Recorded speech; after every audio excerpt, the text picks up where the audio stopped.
See, whatever you're doing, however you spend your time, that tells you who you are. So think about what it is you like to create in your life experience. Once I look at how you commit your time, once I do an evaluation on how you spend your time, I can tell you exactly what you're committed to. People that say they have dreams or want to open a business or want to do something differently than what they're now doing, they don't like their jobs, they're unhappy, they're unfulfilled.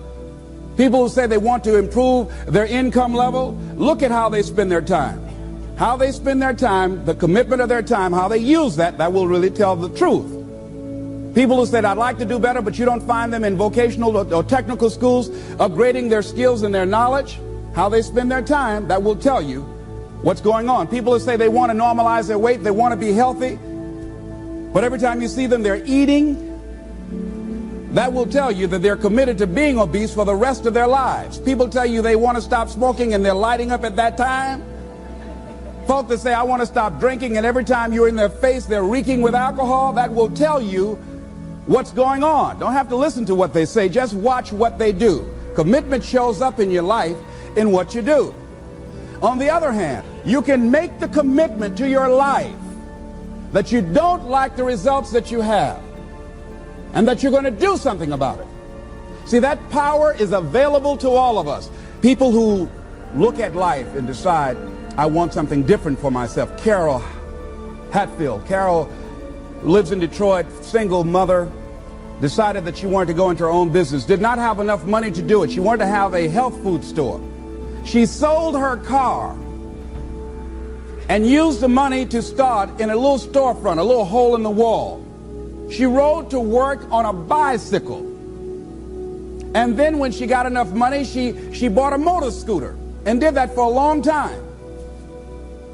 She's now a very successful person. She now has 3 health food stores.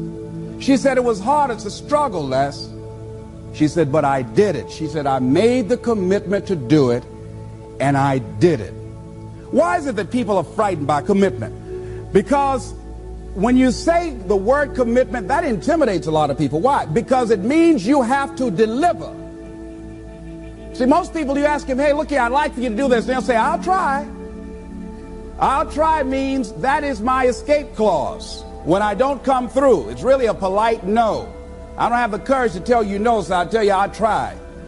Hey, look here, I need you to come to this meeting. I'll try. I say, what do you mean? You're going to lean toward the meeting? Try and sit down. You either do or you don't.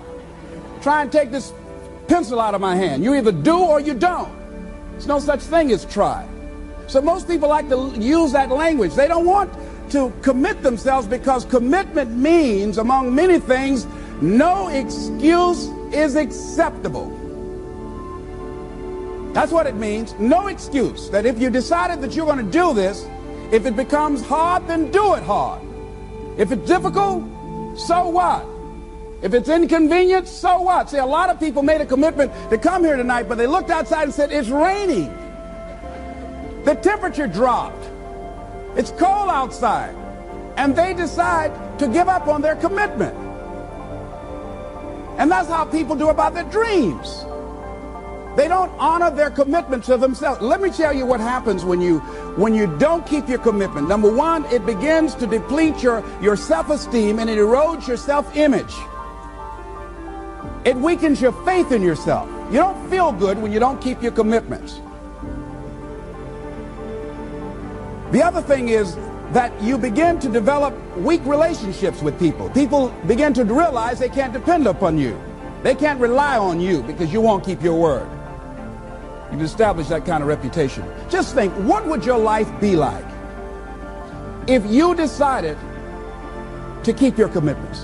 What will all of our lives be like if we decided to keep our commitments? That we decided to do the things that we said that we were going to do. That we wouldn't even speak it unless we were going to do it. If we decided just for a week, just see what your life can be like. Just let's do it for a commitment to make it a 7-day commitment that I won't say I will do anything unless I'm going to do it. And find out what your life will be like. Let me tell you what, if you follow it through, if you keep your commitment to the commitment, at the end of the 7 days, you'll feel strong and powerful.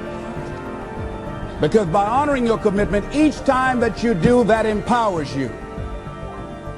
whatever discipline that is required, whatever it is that you must do.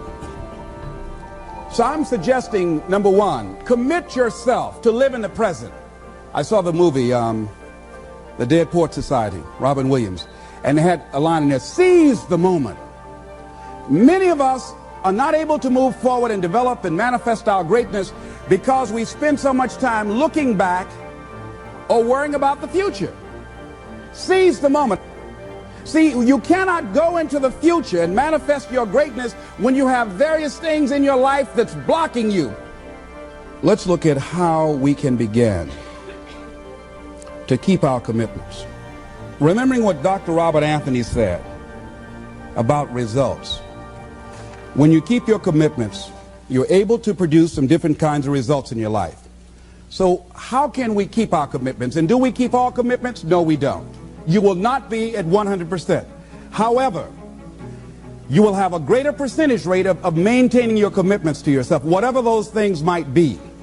If it's going into business, if it's changing a habit that you know that works against you, if it's overcoming self-destructive behavior, if it's retraining your thinking, if it's reinventing yourself, if it's trying to begin to design your relationship differently, all of us have the possibility, by focusing and really harnessing our attention and concentrating on it, we really have available to us the power to honor our commitments in those particular areas. So number one, make it priority. See, no one would go get on an airplane if you thought your chances of getting there to your destination were as good as your luggage. Am I correct? See, and I say the reason that you will reach your destination more times than your luggage will is because the airline, and I'm glad that they do, has made it a priority to move the human beings from one point to the other safely.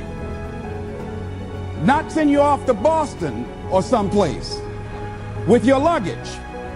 So I'm not really upset when my luggage doesn't show up. I'm glad they delivered me, because they've made me a priority. See, they have made delivering you to your destination important. So if you want to honor your commitment, whatever you decide that you're going to do, make sure you make it important. Make sure it is priority. Keep it before you. The other thing is, whatever that you want to do, whatever you want to begin to create and beginning to manifest your greatness and strengthening your level of commitment, and it's really exercising your will. Find something that you want to do on your goal, one action step, but make sure it stretches you, that it challenges you, but it's doable, that you can do it. This year I decided that I was going to exercise. So I started out doing just 10 setups and 10 push-ups. I know I can do that and not get upset about it. I can do that without thinking. So I started out small. Now I'm up to 50, but if I try to do 50 starting out, I wouldn't still be doing it. So I started doing it in manageable segments. Do that, and that strengthens your will. So my commitment now is strengthened and fortified by the activity of actually doing it. So now I can expand and build from there. When I decided to begin to manage my money differently, and I started saving 5% of my money, then I increased it to 10%. Then to 15%. So now I have disciplined myself to live off 75% of my income. I took discipline to do that, but I started watching how I was spending my money. I started keeping a log and following myself. So you want to begin to find something that is manageable, that you know that you can do. The next thing, in beginning to keep your commitments to yourself, have some friends that will hold you accountable, that won't let you off the hook, that won't tolerate anything less than the best from you. People that will support you in this new way of being, in this new state of consciousness. The other thing is that important is have a contingency plan. See, many times when you make a commitment to do something, there are some other variables that will happen that you can't control or you perhaps did not think about. So you want to have some other plans going on. You want to become creative. See, most people don't keep their commitments because when something goes wrong, they just stop. They don't have a contingency plan. So they don't know what to do next. Start being creative. If you challenge yourself, many times we say, I don't know what to do. And I always ask myself, but if you did know what to do, Les, what will it be? That activates another part of my mind. I start thinking about the possibilities and just experimenting. But many of us just stop dead in our tracks. I don't know what to do. You do know what to do. You got genius in you. Challenge yourself, push yourself, make yourself come up with something. Use your imagination. And what you will find is that you know more than you realize that you know. That you're more creative and more resourceful than you realize that you are. And as you do that, the more you do it, the easier it will become. At first, it's going to be a struggle. And after you get into a certain level of consciousness, you will ask yourself, how is it that I didn't see this before? At the level that I'm managing my business now, they say consciousness is what we are. I literally look at myself and say, how is it that I didn't do this before? Why is it that I couldn't see this before? And the reason that I didn't see it before, because I didn't challenge myself. I didn't put myself out here. See, the reason that most of us go through life never discovering our true greatness, literally walking, breathing corpses, the uncommitted life isn't worth living. Why? Because it doesn't produce anything. See, you only make things happen. Your life only counts. You only make a difference when you are committed.